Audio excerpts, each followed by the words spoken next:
Hello, everyone, and welcome to the August 19th regular scheduled Town Council meeting. I call this meeting to order at 7 o'clock. First on our agenda, we'll need a motion to adopt the agenda. Councillor Curtis makes the motion. Is there any additions or deletions to the agenda? Seeing none, all those in favor? Carried. Next up, I'll need a motion to adopt the minutes of our last July 15th. Councillor Berry makes the motion. Is there any errors or omissions within those minutes? Seeing no hands, all those in favor? Carried. So we're starting our meeting short one, Councillor, and, oh, she's 1 minute late. We'll just take a pause and wait for Councillor Rudick. How are you, Councillor? I'm excellent. How are you? Good. You might need a minute to get ready. The agenda that we just approved is exactly what's sent out. Okay, that's good. Okay, so we're going to start with our first will be, I guess I need a motion for the minutes of the special meeting as well. Councillor Wawa makes that motion. Is there any errors or omissions within those minutes? Seeing none, all those in favor? Carried. I'll need you to vote, Councillor Rick. Thank you very much. Okay, first up, Director Saskew. Thank you, Worship. So I have here the 2024 tax sale and reserve bids. So the proposal is to set the date and reserve bids for the 2024 tax sale. Background is properties that are in tax arrears for more than 2 years are placed on tax notification through the Land Titles Office. If the properties on tax notification remain in arrears on March 31st in the year following the notification, the municipality must offer these lands for sale by public auction before March 31st in the following year. This year, the town has 4 properties eligible for tax sale. The Municipal Government Act, Section 419, states that the council must set a date and reserve bid for each of these parcels as close as reasonably possible to market value of the parcel and any conditions that are applicable to the sale. These reserve bids are recommended in consultation with Justin Goudreau, the town's assessor. So the recommendation is that the 2024 tax sale be set for Monday, October 21st, 2024 in council chambers, and the reserve bids be set as follows. So there's 4 tax rolls here, and the reserve bids are $73,100, $33,100, $114,700, and $95,600. You'll notice that some of them are on par with assessment and some are slightly less. The assessor did go and do an individual study on each one of these, depending on like the condition of the properties noted is where some of them came in below current year assessment. And that further that the terms of the sale be cash, money order, or certified check. Okay, I'll take a motion for the recommendation first. Go ahead, Councillor Bullock makes the motion. Any discussion? I would assume the 5621 54th Street is an empty lot. That is correct. Nope, hold on. That is my second one. It is, yes. And that's the first time this has shown up on this roll. That is correct. Okay. Yeah, so this is homes for sale, or a lot for sale on Bruce Road. Yeah. Okay, there's no more discussion? Okay, all those in favor of the carry. Thank you. Thank you. Next up, Director Lefebvre. Thank you, Worship. You have a request for council decision before you for a subdivision application, number 24-TOW-001, Lot 29, Block 11, Plan 182, 1892. The proposal is to have council review the attached subdivision application file and grant approval to the Subdivision Authority Board to proceed with this application. The background is on August 19th, 2024, Planning and Development received an application from the town of Vegreville to subdivide Lot 29, Block 11, Plan 182-1892 into 3 highway commercial lots. Before the Subdivision Authority can make a decision regarding the application, council is required to review the attached list of requirements form and also address any other related concerns or recommended conditions that they may have regarding this application. Communication strategy. Once approved to proceed with the process, the subdivision authority officer will, as per the Municipal Government Act, send notification to the subdivision application to the government departments, persons, local authorities as required by the subdivision and development regulation, the adjacent landowners, advertise for 2 consecutive weeks in the Vegreville News Advertiser, and we'll always put it on the town's website and social media. So the recommendation is being made that town council review and approve the process to proceed with the subdivision application 24 TOW 001. The next attachment on your file list is the actual application for subdivision, and the final attachment that you see is the list of requirements. And it's all been filled out and ready to process. So first I'll take a motion for the recommendation. Councillor Lemko makes the motion. Okay, let's start the discussion. So it is all now one lot. Everybody understands that, correct? And there will be 3 lots. And this is the former Full Throttle. And yes, we do have a pending offer, and the subdivision is part of the conditions. To fulfill our obligation on the agreement, this would have to be completed first. Dale, do you see anything that's a problem or that's not straightforward here? No, I believe this is a really good move to make the property more developable, easier to develop. And remember, when you look at the lot sketch that's been provided, this is approximate, because they will take a report from Pinchin and his surveyor will then plot the lines closer to what is going to make it reflect a true subdivision pending the Pinchin report. So I've put this here so we have something to start with, and through the process of subdivision, then that will become more accurate. So the purchaser will supply their own surveyor, and they will plot it out to what they feel is, but based on the reports that we've seen, if we subdivide it, those 2 smaller pieces out this way, the rest of the land on its own will be developed. But we are not going to be responsible as the town to interpret every bit of the Pinchin report. That'll be for the purchaser and his surveyor to do. Okay, go ahead, Councillor. I just wanted to clarify, Dale, is this going to present any problems in the future if these lots are devised around the current pending offer? Is there going to be any challenge in the future for a future council or for the developer themselves? Do you anticipate any challenges in the future with this particular proposed subdivision? I understand what you're asking. I'm going to at this point say no, as the potential owner will own all 3 parcels. Under his, it's not like the town would have the liability of the 2 lots, 1 and 3, and let number 2 go. It would be all done together, so he'd have ownership of all 3. Okay, no further questions. I will ask all those in favor of the motion for the recommendation. Carried.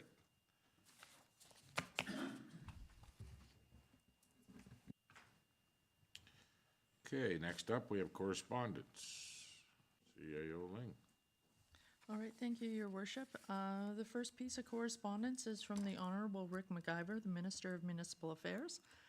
And it reads, Dear Mayor McPhee, thank you for your submission of the Vegreville and Area Stands with Ukraine initiative to the partnership category of the Minister's Award for Municipal and Public Library Excellence. I am pleased to inform you that the town of Vegreville, was selected as the winner in this category for 2024. Congratulations on this achievement and recognition by your peers. I commend you and your partners, the Vegreville and Area Stands with Ukraine Committee, the Vegreville Cultural Association, and the St. Michael's Vegreville Manor on your efforts to aid Ukrainian refugees relocating to your community.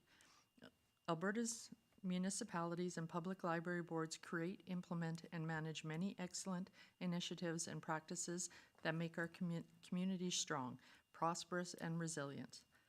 I appreciate your willingness to share this accomplishment, and I wish you continued success with the initiative.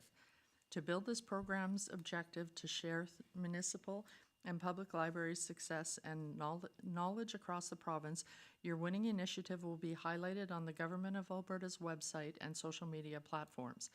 Department staff will be in contact with your office for further information about the award. Thank you again for your interest in the Minister's Awards for Municipal and Public Library Excellence and for sharing your organization's excellent work. Sincerely, Rick MacGyver.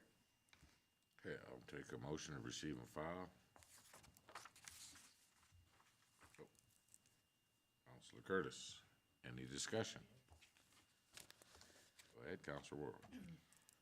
Obviously, I think this is a very nice thing to have heard, and it definitely represents a lot of hard work by the groups. I'm just wondering if there was any communication to us about how it might be communicated out from the province, or is there service or any kind of recognition that you're aware of? The province has reached out to us and we have submitted photos, and our next step is to submit a video. So there will be, and they'll be doing the rollout in the fall. So there will be recognition, and they'll be making it known to everybody when they're announcing the winners, and it's all up on the website. Again, just some more kudos out to the Vegreville and area Stands with Ukraine and the other partners in this, and of course the Ukrainian people themselves. I wish they'd stop using the word refugees, though. Refugees means that they lost the war. That's not happening. Councillor Lemke. Thanks, Your Worship. So it's nice to see that we've received an award on behalf of the province. I want to send out some thanks to the town for submitting the nomination forward on this behalf, and kudos out to Sabrina, who put this all together and submitted it on behalf of the committee, and kudos to you, Seoling, for your ensuring that it gets done. The committee's worked tirelessly and continues to work tirelessly, and they certainly weren't doing it for an award, but it's nice to see their efforts show, and I'm sure that once this is all in the public's eye, that we will share that with our Ukrainian families and stuff. So amazing. I really thank you for that. Okay. All those in favor of the receive and file? Carried. Thank you. Next up, we have another letter from Municipal Affairs. Yes, this again is a letter from Honorable Rick MacGyver, Minister of Municipal Affairs, and it reads, Dear Mayor McPhee, I'm pleased to announce that Canada and Alberta have signed an agreement renewing the Canada Community Building Fund, CCBF, to March 31st, 2034. I can also confirm that Alberta will receive $265 million in funding in 2024 under the newly negotiated CCBF agreement. This partnership between the province and the federal government will help ensure local governments in Alberta can continue to make needed investments in local infrastructure. To that end, I am happy to inform the allocation amounts to your community for CCBF program. For the town of Vegreville, the 2024 CCBF allocation is $381,425. Payments to local governments are anticipated to flow by the end of the summer as communities meet the payment criteria. CCBF funding amounts for all municipalities and Métis settlements are also posted on the Government of Alberta's website. Your community's allocation reflects an updated allocation formula under CCBF agreement, which ensures base funding for all local governments, with the remainder of funds allocated in a per capita basis. In addition, the renewed CCBF agreement involves several other changes, including to local government reporting and new housing-related reporting requirements for larger local governments. Municipal Affairs will share the updated CCBF program guidelines reflecting these changes as soon as possible.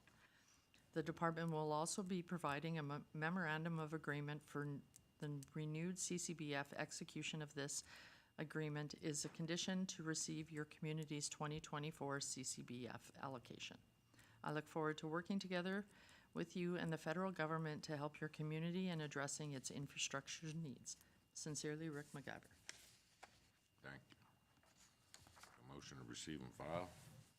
Counselor Rowe makes the motion. Any discussion? Go ahead, Counselor Riddick. I'm glad to see this bilateral agreement was finally agreed to, and we can expect a little bit more money than we received previously. I would be curious to hear feedback from our staff, what the new reporting structure is for a community our size. One of the things that FCM did quite stringently oppose was the imposition of a more onerous reporting structure, which is very difficult for communities that do not have the bench strength in their administrative staff to be able to provide that reporting. We do have a few more staff in that department, but I'll be curious to see what that looks like in terms of reporting structure. And again, there is also this place in here, or this part where it says including reporting on new housing-related reporting requirements for larger governments.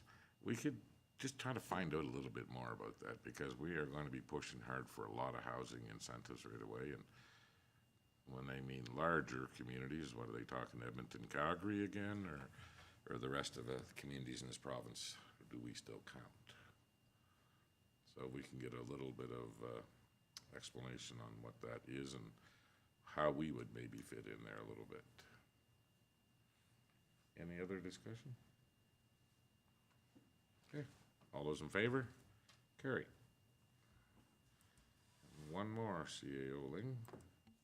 All right, thank you, Your Worship. This next piece of correspondence is from Debbie Berlingette, and she is a registered psychiatric nurse with the Regional Police and Crisis Team, RPACT. This is a team that consists of Alberta Health Services nurse partnered with RCMP. Our team service area encompasses Smoky Lake, Two Hills County, Vegreville County, Vermilion County, and St. Paul County. On a typical day, we connect with clients that are having mental health and addiction distress, and further connect them to services in the community or hospital if the situation requires further support. The program works well as we are able to assess police records to determine involvement in physical and mental health history. We have been operating in your community since March of 2023. In October 2024, Calgary Police are hosting a conference that targets police in crisis.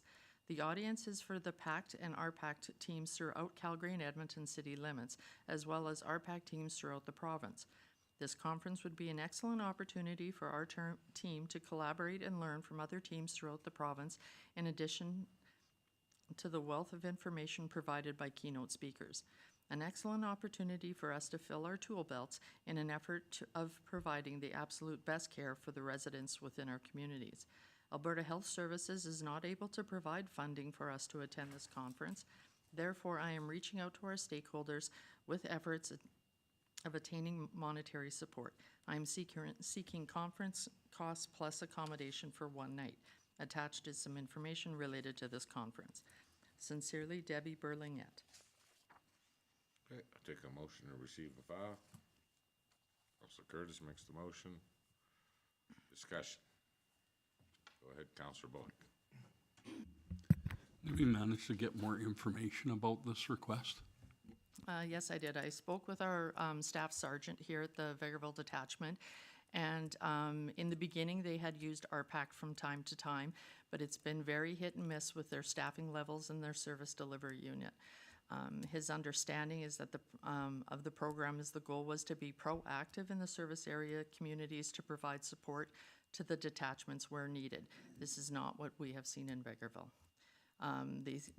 They currently are very busy around the St. Paul area and are rarely able to assist.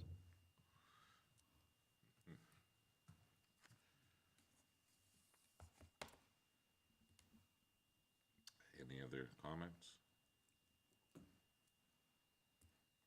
Go ahead, Councilor Worrell. I have to say I was a little bit surprised, which seems to match up with the information CEO Ling had gotten to us, because we hadn't had a presentation or a discussion from this group Obviously, I think that the base of the initiative sounds like a very good one. It was a little bit of a different conference, be it that I understand AHS isn't funding it, but in looking into it a bit, AHS is one of the sponsors and listed right on the bottom of their conference a little bit. So, and given that they have reached out to us, although in all the other areas they're mentioning are the counties, for looking at this, I'm thinking that it may be one of these things where we see how this goes this year and see how the other listed partners potentially contribute and look at it in future years, seeing whether or not we use it. But at this time, given that we haven't actually even been able to confirm that it's in the area, I would have concern with jumping forward with funding. And there isn't a specific ask even of so much per area or community. So unfortunately, that's kind of why I'm not really supporting this at this time. Okay, thank you. Councillor Curtis. Thank you. I would agree with Councillor Warawa. I mean, I would expect that this was sent to all those different counties as well, asking the same thing, right? And if we don't have the presence here, and again, it's the, you set a precedence if you do this. Thank you. Councillor Rudick. I agree with my colleagues. The Camrose Police Detachment did a study a couple of years ago that demonstrated that fully 60% of their calls are related to non-police urgent matters, and most of them were mental health related. So this definitely is a need. However, the citizens of Vegreville, I think, would need to also have a direct benefit. So perhaps in the conversations with Staff Sergeant, we would be able to advance that cause in the future, that we're interested in having this kind of addition to local policing, because it certainly is very difficult for our local detachment to manage the mental health calls and the supports to our local policing needs. But at this time, without a direct correlation to a benefit to our citizens, I think we need to pass. From conversations with the police and with the mayor of St. Paul, our point of drop-off or consultation with mental health issues in Vegreville is St. Paul. And a lot of the addiction problems and mental health is, we are supposed to transfer them to St. Paul.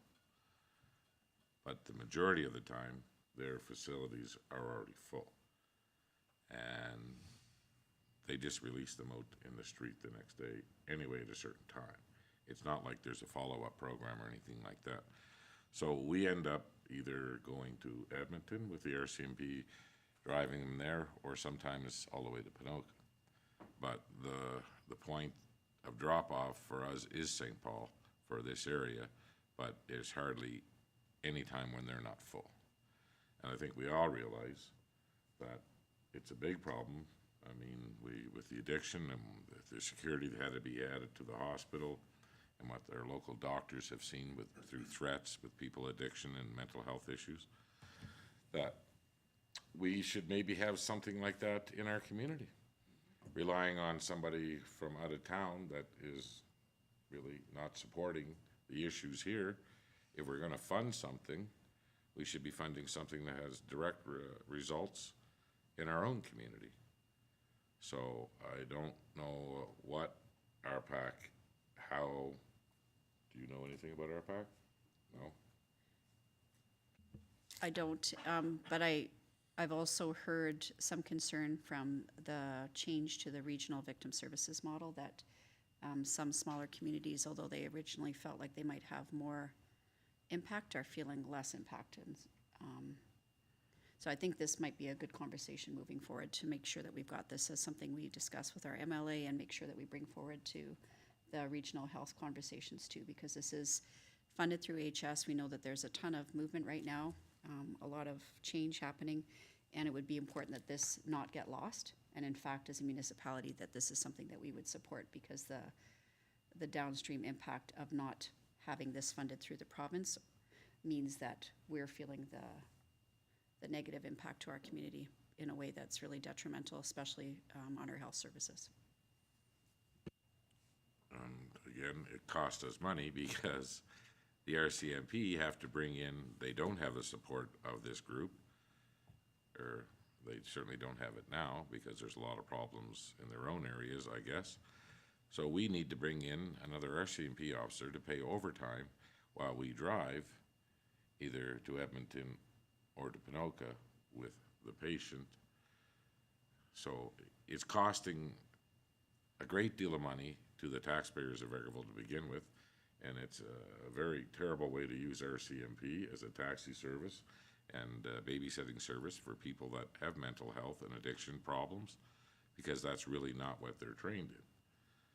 So I think that we should put this on our list for the next conversation that we're having with our MLA, and if we could get a little bit of stats from the RCMP about where they're at with addiction numbers and mental health calls, and with the local hospital, and we'll go and ask the province how we get somebody in our community that can help with the RCMP. And we certainly don't want to be a drop-off point, that's for sure. We have enough problems in our own community here, so at this time, I know we have a motion to receive and file. Is there anybody here that would consider funding this person on what we've read in this letter? Go ahead. Not at this time. Okay. Yes, Your Worship. I may consider this, but there's not enough information to warrant my favorable response.